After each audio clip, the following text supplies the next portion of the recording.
Hi, I'm Carmen Singleton. Welcome to The Lived Experience. This is a space where I talk about what it really takes to raise a child with autism and figure out school systems, services, and next steps in real time. I'm going to do this through both my lived experience and my background in education.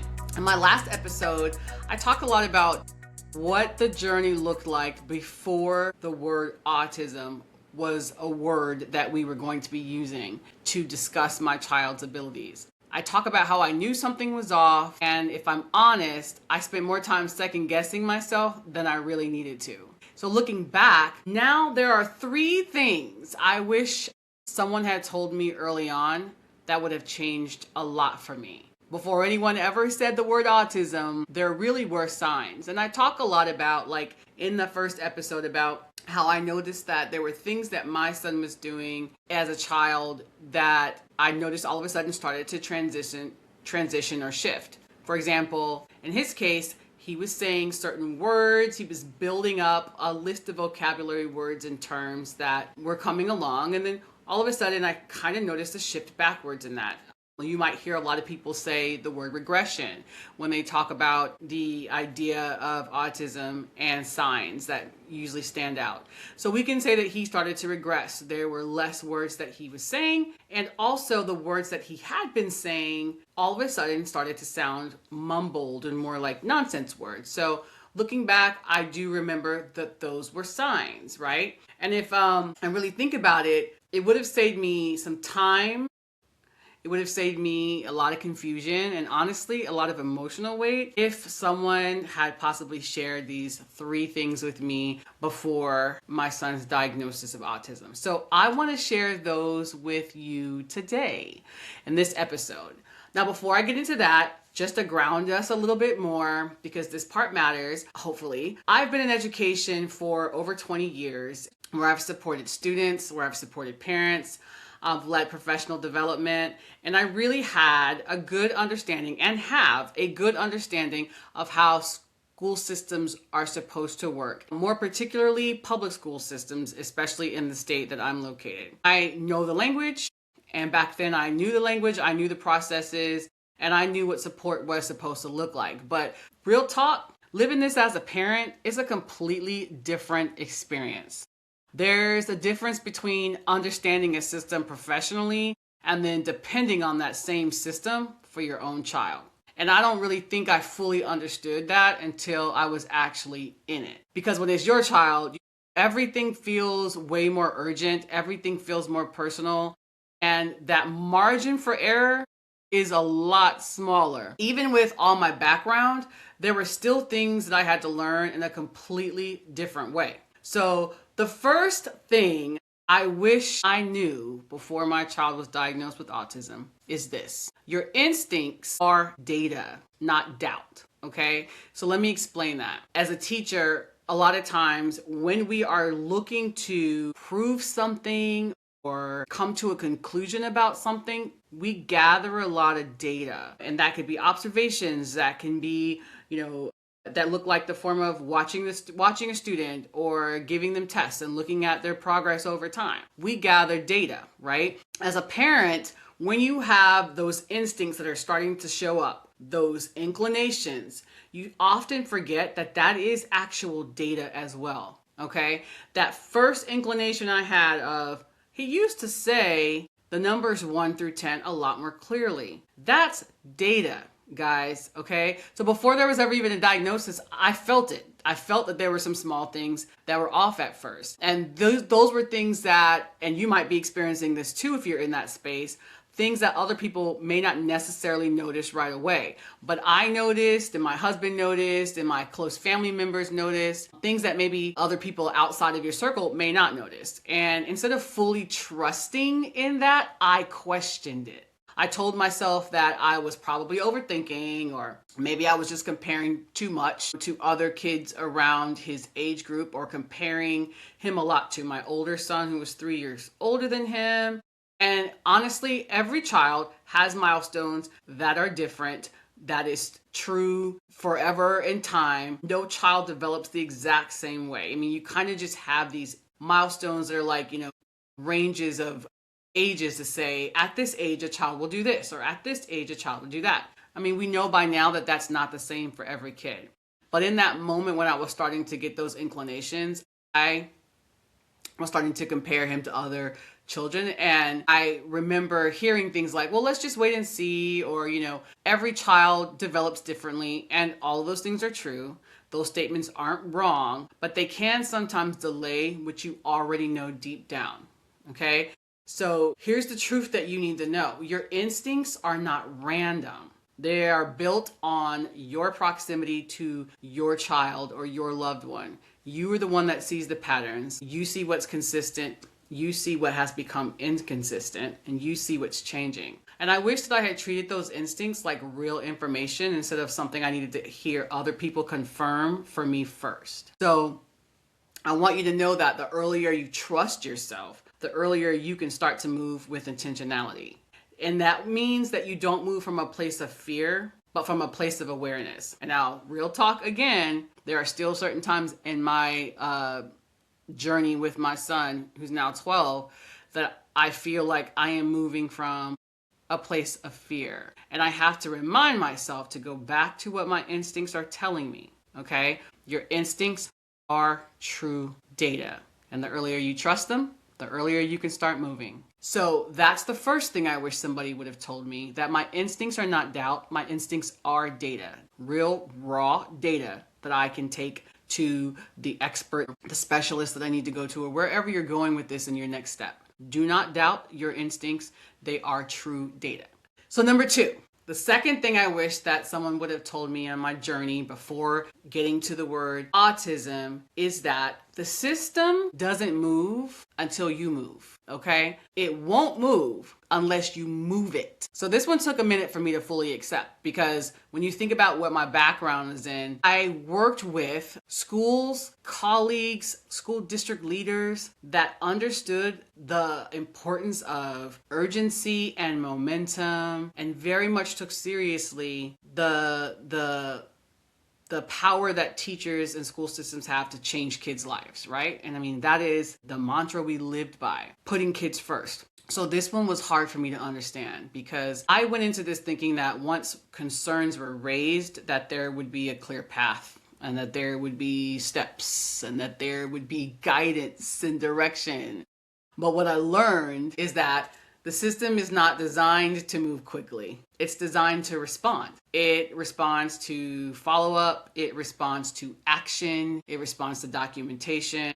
And it responds to advocacy. But I remember moments of being told, to wait. Because at the time, my son was still in daycare. And so he wasn't necessarily in the school system. And so there were times where it was like, well, when he gets into school, then, you can do this, you can do that, you can do that. But moments where things felt like I was just sitting and waiting were moments I look back on and wish that I had someone to tell me, hey, the system won't move unless you move it. Okay. So there were times where I had to be like, well, let me make these phone calls. Let me look into this specialist. Let me look into speech. And I feel like I had that different sense of urgency because I worked inside the school system. And so I think often about the parents that I've talked to over the years that don't have that inside view as to how school systems work. And so they don't realize that they don't have to rely on the school to get them certain services, which is why I talk a lot about in my first episode about don't despise the diagnosis, because the diagnosis opens doors. But I can remember thinking, shouldn't things be moving faster than this? Even once he got into school, how long are we going to wait until someone says, yes, he needs this service, or yes, he needs this service? Wanting to get him an AAC device when he was very young, which is devices that individuals can use to communicate on, and wanting to try a certain type of AAC device and being told no, and having to push for that. Wanting to figure out where my child was supposed to go to school once he aged out of elementary school. I had to push the system to get it to move for me, to get my child where I felt he was going to be the most successful. So I want you to remember that the system doesn't move until you move it. If I wasn't asking questions, if I wasn't pushing for next steps, if I wasn't following up, nothing really changed. And so that was a huge shift for me, because I had to move from expecting the system to lead to realizing that I had to be the one to take a more active role in leading the process for my child. So I'm the leader And my husband and I are the leader, and the school system is grabbing the rope and following along with us. And we're pulling the system along so that it can get its motor moving and get moving to support your child. Because they do have a lot of resources to help, but often it's going to take your advocacy to get it moving. You have got to take an active role in leading that process, even when you don't fully feel prepared to do it. And that is a huge shift for all of us. You're never going to feel fully prepared. So just know that if you want the system to move, you're going to have to be the one to move it. So I want to also I want to make sure I say this clearly. Advocacy doesn't mean you have to come in loud. Okay. And I say that from both perspectives, from perspective of being a parent of a child with autism and a parent of a child without autism, and also being an educator and sitting on the other side of the table. I sit at that intersection of both perspectives. And I'm telling you that advocacy doesn't mean you have to come in loud. I say in my other episode, I love that saying of speak softly, but carrying a big stick. Okay. And that big stick means you're engaged. It means you ask questions. It means you follow through. It means you don't disappear from the process. Because the more present you are, the more the system has to respond. And so I want you to remember, again, the system won't move unless you move it. I feel like I can't say that enough. And even when you've got a good momentum going, when your child enters into that next season of life, it's time to move the system again. And never get comfortable with thinking that the system is going to keep up to the cadence that you expect it to keep up with. You're gonna have to keep coming behind it and pushing it some more. So that brings me to the third thing that I wish someone would have told me before we had the word autism. And this one changed a lot for me. You don't need more information. You need the right people, okay? You got to get the right board of directors in your corner.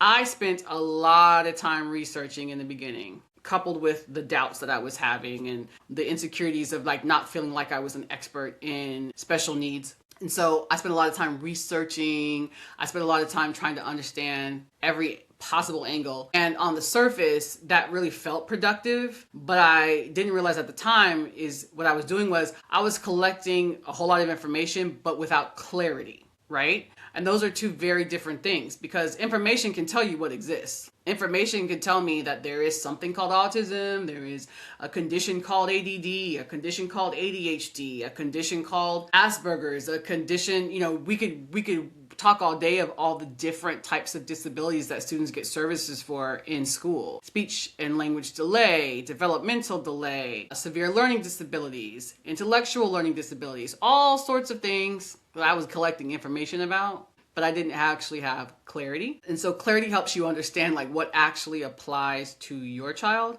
And without that, everything can really start to feel overwhelming, and you start reaching and running down rabbit holes, okay? You start second guessing all your decisions. You start wondering if you're missing something. You start seeing someone else who's getting a support for their child and you think, should I be doing that? Should I be doing that? We've learned to start doing that from a place of clarity and not so much more about just seeking more information, because we have the right people on our board of directors. So you don't want to start going down rabbit holes that don't actually move you forward. What you didn't need was more information, but what you need is the right people around you. People who can help you think about what you're seeing, think through it. People who have actually experienced that, but use that lived experience to help you make better decisions for your child. People who can help you prioritize what to do first, that can help you make the next step and not do all the steps at once. And because that's what really is going to create the movement for you. It's that one step at a time. It's that going to the doctor and saying, I need a referral for the type of doctor that does this. Which type of doctor is that? And then you get that referral and then you go to that specialist. And then you say, I need you to evaluate my child for this. And then you get that information and you go to the next step. And you're always asking that expert, what's the next step from here? What do you recommend? And get the right people in your corner. I'm always going to praise the fact and preach the fact that therapists, speech therapists, occupational therapists, behavior therapists, all of those things that give your child support and help ground them in the social aspects of the world, help them to develop their articulation, help them to develop their sense of feeling grounded where they are. All of those people should be on your board of directors as well. as long as they are ones that are helpful and are helping your child move forward. So you don't need more information, you need the right people to give you the right information. So not knowing everything is okay, but knowing what matters right now is really what you need to focus on. So I want you to think about those 3 things, because I wish that someone had told me those 3 things again before my child had autism. 1, your instincts are true data, raw data that you can go and talk to experts about, that you do not need to doubt your instincts and stand 10 toes down on those things when you do go to those specialists and say, no, this is what I'm seeing, this is what he's doing, I want to move forward with this. Are you the person that can help me with that? If not, please direct me or put me in the right direction of the person who can.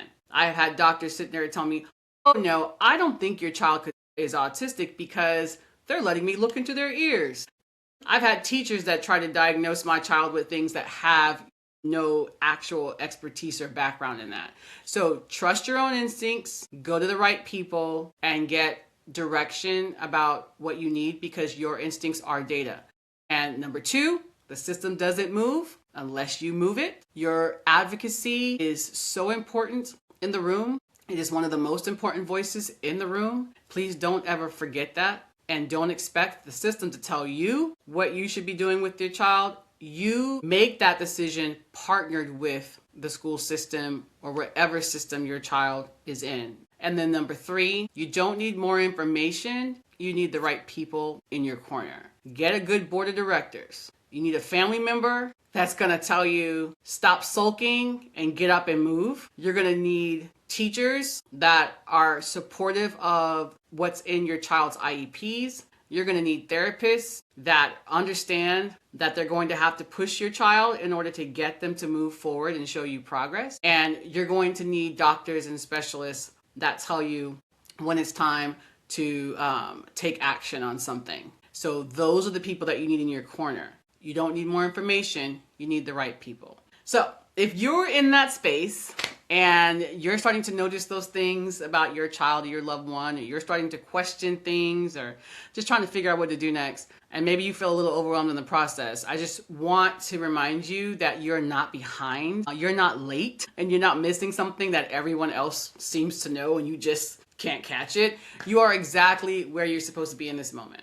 And all you need is clarity. So one of the things I offer are clarity sessions. You can find information about that on my website, honoreverystory.com, because clarity doesn't come from just doing more. It comes from understanding, what matters right now. So you can check that out on my website. It's a space where here we slow things down and we actually walk through what you're seeing, what next steps could look like, how to move forward in a way that feels more grounded and manageable, because you don't have to figure it all out on your own. I know I keep saying that, but that is so important to hear when you're a parent of a child with special needs, because you do often feel like you are in a silo by yourself, even when you're amongst other parents with children that have the same diagnosis as your child.